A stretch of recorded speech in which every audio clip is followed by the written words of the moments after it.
नमस्कार श्रोतागण, एक बार फिर से आपका बहुत बहुत स्वागत है आत्मशोध के अद्भुत विचार सागर में।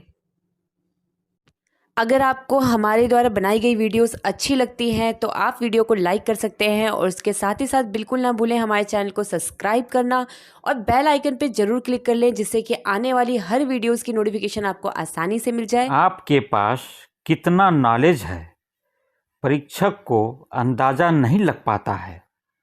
वह तो आपके द्वारा लिखे गए आंसर शीट के आधार पर ही मूल्यांकन करता है। यदि आंसर शीट में आपका प्रदर्शन सही नहीं है तो उनके नज़र में आप अधिकतम अंक पाने योग्य नहीं हैं। मैक्सिमम मार्क्स पाने के लिए आपको एक निश्चित समय में पूरी विशुद्धता के साथ आंसर लिखना होगा। यह तभी संभव है जब पढ़ा हुआ पाठ अच्छी तरह याद हो। कोई भी पाठ तभी याद रह सकता है जब आप एकाग्रता, उत्सुकता और रुचि के साथ पाठ पढ़ें। पाठ पढ़ते समय शब्द और संख्या के आधार पर एक प्रतीकात्मक कहानी विकसित करें और उसे अपने अंदर आरोपित करें और इसे महसूस करें। वह सारा तथ्य आसानी से याद हो जाएगा, क्योंकि हमारा दिमाग विजुअल की हुई चीज़ों को अधिक समय तक याद रखता है। इसलिए हमें मूवी को याद नहीं करना पड़ता है।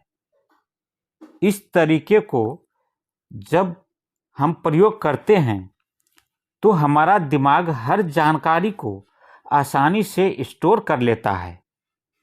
इस तरह याद की हुई प्रत्येक तथ्य को आसानी से याद रखने में हम समर्थ हो जाते हैं।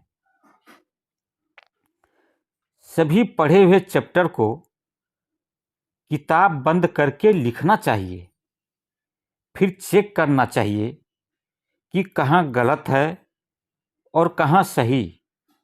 यह प्रक्रिया तब तक दोहराते रहना चाहिए जब तक वह पाठ अच्छी तरह याद न हो जाए और तथ्यों को सही तरीके से लिख न सकें। पढ़े हुए टॉपिक्स को ज़्यादा देर तक याद रखने के लिए सबसे बेहतरीन टिप्स है सेल्फ टेस्ट। खुद को जांचें। याद किया हुआ टॉपिक से संबंधित कोई भी प्रश्न खुद से पूछें और उसका उत्तर दें।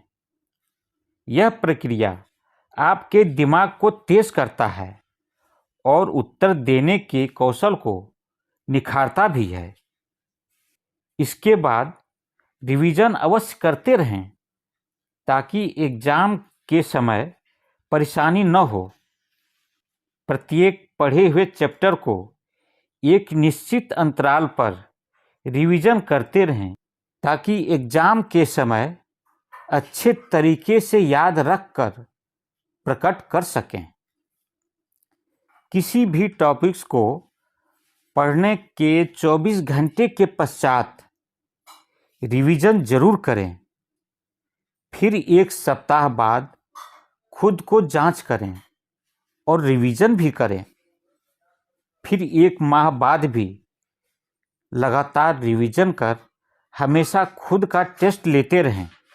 इस प्रक्रिया से बहुत ही लंबे समय तक याद रखने में मदद मिलता है। इसलिए कुछ समय के अंतराल में रिवीजन करने के लिए समय निकालते रहना चाहिए। पढ़े हुए चैप्टर को दूसरे को समझाएं और बार बार चर्चा करते रहें। अकेले में भी शांत होकर स्मरण करते रहना चाहिए। रटा हुआ टॉपिक्स लंबे समय तक याद नहीं रह सकता है। ज़्यादा से ज़्यादा 5-6 दिन तक आपको याद रहेगा। इसके बाद दिमाग से निकल जाता है। कई शोध से पता चला है कि पढ़े हुए से लिखा हुआ या सुना हुआ ज़्यादा दिनों तक याद रहता है, इसलिए पढ़कर जरूर लिखें। जैसा कि इसी प्रस्तुति के बीच में अभी बताया गया है। आज बस इतना ही। आज का वीडियो अब समाप्त करता हूँ। आप लोगों को यह याद रखने का तरीका कैसा लगा, कमेंट बॉक्स में अपनी राय लिखकर ज़रूर बताएं और सब्सक्राइब करना न भूलें। इसके लिए आप सभी को बहुत बहुत धन्यवाद।